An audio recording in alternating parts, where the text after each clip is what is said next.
Salam la famille, c'est comment? J'espère que vous allez super bien. Alors,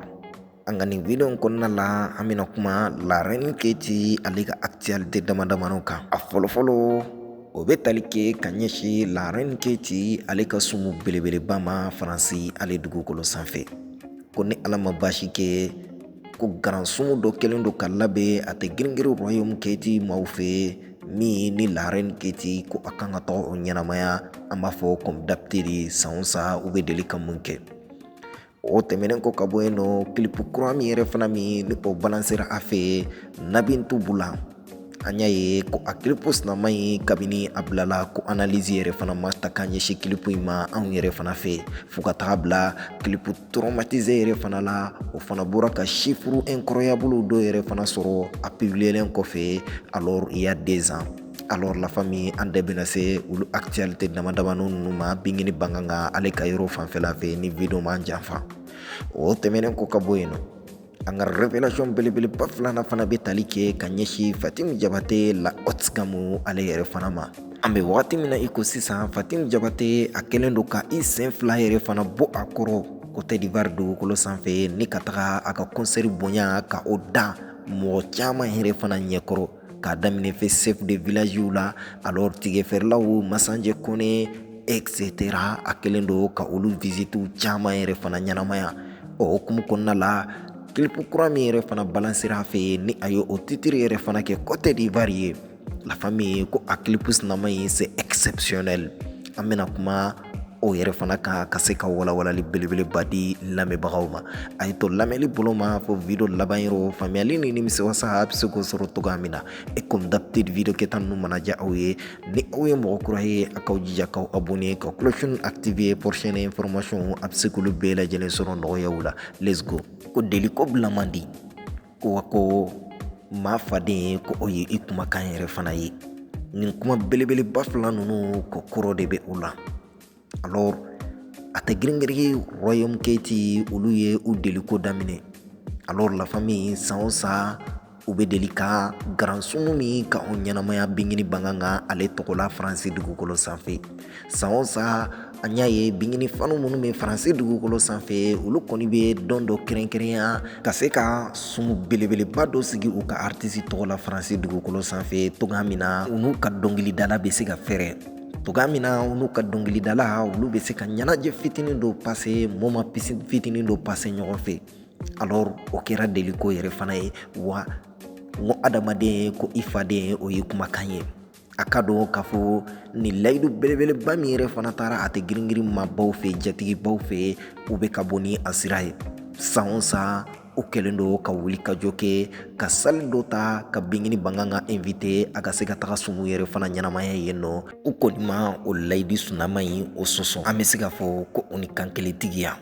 u ni hɔrɔnya u ka layidu kelenw yɛrɛ fana la a ka dɔn k'a fɔ bingini banganga ko ni Ala ma baasi kɛ le 21 novembre 2026 ni o bɛ bɛn ni samedi ye ko La Reine Keti kan ka taga spectacle belebeleba la u n'a ye susubɔ ni ma fili ye nin tɛ bingini fɛn fɔlɔ ye ka taga nin sumu in yɛrɛ fana ɲɛnamaya nin sali in yɛrɛ fana kɔnɔna la pour vous dire tout simplement yɔrɔ kura tɛ ko kanubagaw tɛ yɔrɔ min dɔn fo n'a kɛra kanubaga kura minnu ni olu dɔnna ko in na sinon nin tɛ u siɲɛ fɔlɔ ye ka nin sali in ta bingini tɔgɔ la u ka sɔrɔ ka taga ni événement nasugu ninnu yɛrɛ fana ɲɛnamaya yen nɔ minnu kɛlen don k'u cɛsiri nin ko in na kosɛbɛ kosɛbɛ ko o tɛ maa wɛrɛ ye o ye bingini banganga yɛrɛ jatigiw ye o ye bingini banganga yɛrɛ ka marrainw ye k'a daminɛ Mama Sali ale ni Nana Zerbo la ale ni olu ɲɔgɔnna caman affiche sanfɛ i n'a fɔ a yɛrɛ bɛ bɔ u la togoya min na ko olu de bɛ wulikajɔ bɛɛ lajɛlen kɛ ka se ka sali ta ni u yɛrɛ ka wari ye ka u ka artiste yɛrɛ fana ka billet tigɛ k'a invité a ka se ka na ni sumu yɛrɛ fana ɲɛnamaya alors la famille ko u ni cɛsiri u ni hɔrɔnya u ni kan kelentigiya san o san u bɛ deli ka min kɛ bingini banganga ale yɛrɛ fana tɔgɔ la sans plus tarder an m'an sɛnsɛn ka bingini banganga a ka kilipu kura min ni o balansera ka se ka analyse fitinin ka o boli a kilipu sinama in yɛrɛ fana kan hali n'a sɔrɔ kilipu bilalen yɛrɛ fana kuma yɛrɛ fana cayara nka an tɛna an concentré olu futilité ninnu kan bingini banganga a ka kilipu la tout d'abord an b'a ye a bɛ ka message belebeleba dɔ lancer a ka kilipu la a b'a fɛ ka fɛn belebeleba dɔ montre a kanubagaw yɛrɛ fana la nin jatigi in fasa datɔ a fɛ kanubagaw tɛ min kalama k'a yira ni a donna ale ni fɛn caman cɛ nin jatigi a ye fɛn caman kɛ ale bingeni banganga ye kɛrɛnkɛrɛnyana Côte d'Ivoire ale dugukolo sanfɛ ko Nabintu Bula ye kɛbali lamaga a ye kobaw caman kɛ ale bingeni ye an yɛrɛ y'a ye bingeni bɛ a ka video caman yɛrɛ nati kilipu in kɔnɔna la hali Sofitel Hotel Ivoire min ni u ye o concert ɲɛnamaya olu video a bɛ na ni olu bɛɛ lajɛlen nka a kɔni ma i damaga fɛn kelen min ni Nabintu Bula kɔni ye o kɛ bingeni banganga ye ko ale tɛ fitiriwale ye ale tɛ wale ɲuman dɔnbali ye ni muso in ma a yɛrɛ ka fɔ la ale ba ma ale tɛ wale ɲuman dɔnbali ye ale tɛ fitiriwale ye a ka kan ale ka nin fɔ kanubagaw ye kanubagaw ka se ka nin yɔrɔ nin faamuya Nabintu ko yɛrɛ fana la min y'a bila ka bajuru ka o da a la a ko Nabintu yɛrɛ fana ko a ye sɛgɛn kɛ ko ja ko sɛgɛn ko o ye hɛrɛ ye ko a ye ɲani caman yɛrɛ fana kɛ maaw yɛrɛ fana bolo wagati min na ko Nabintu ko o bɛ kɛ a bannen ye ko ala ma kuma wa Nabintu yɛrɛ fana ma kuma alors maaw bɛ bali min na a kɛra ala ta ye ko ja ko maa tɛ i yɛrɛ fa ɲani ye sabula mɔgɔ tɛ ɲani ban kuma dɔn Nabintu tout simplement bingeni banganga a b'a fɛ k'a yira a kanubagaw ni jɛma bɛɛ lajɛlen na n'i y'a ye ale Nabintu yɛrɛ fana fasa da ka bajuru dɔn a ye alors pour montrer k'a fɔ ko a ye baaraba a ye kobaw caman kɛ bingeni ko yɛrɛ fana la walasa ka se ka remercier a kana na kɛ waleɲuman dɔn ye a ye morceau in ta k'a dédier alors Nabintu yɛrɛ fana la o tɛmɛnen ko ka bɔ yen nɔ ka se ka bɔ bingeni banganga ale ka révélation yɛrɛ fana la clip traumatisé min yɛrɛ fana bilala bingeni banganga yɛrɛ fana fɛ il y a 2 ans de cela a san 2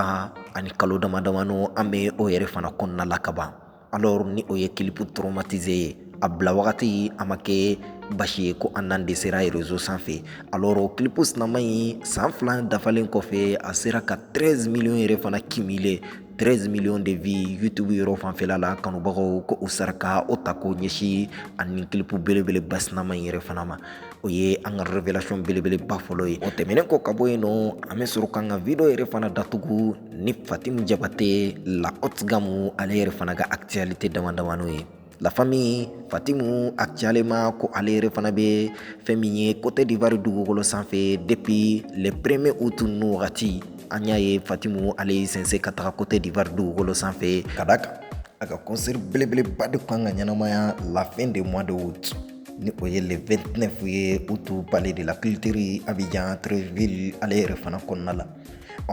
o concert in a kɛlen don ka bonya ta ka dan mɔgɔ caman yɛrɛ fana de ɲɛkɔrɔ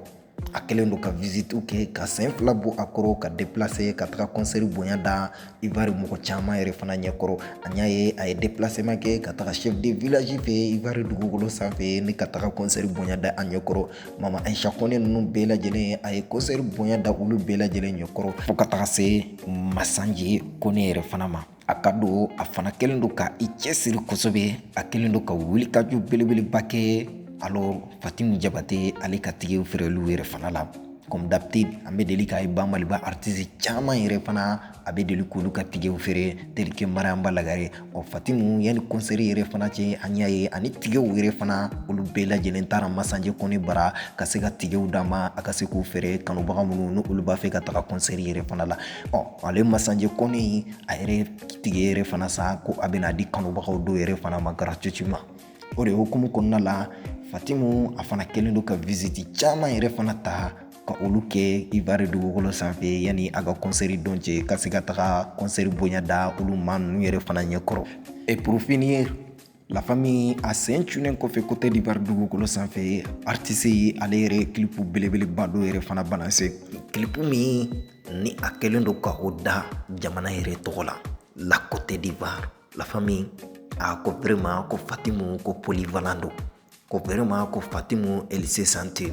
a bɛ se dɔnkilida yɛrɛ fana la wa a bɛ k'a yira i mana na ni genre nasugu fɛn fɛn ye i bɛna na ni style nasugu fɛn fɛn ye ale Fatimu Jabate a bɛ se ka ci a bɛɛ lajɛlen yɛrɛ fana kan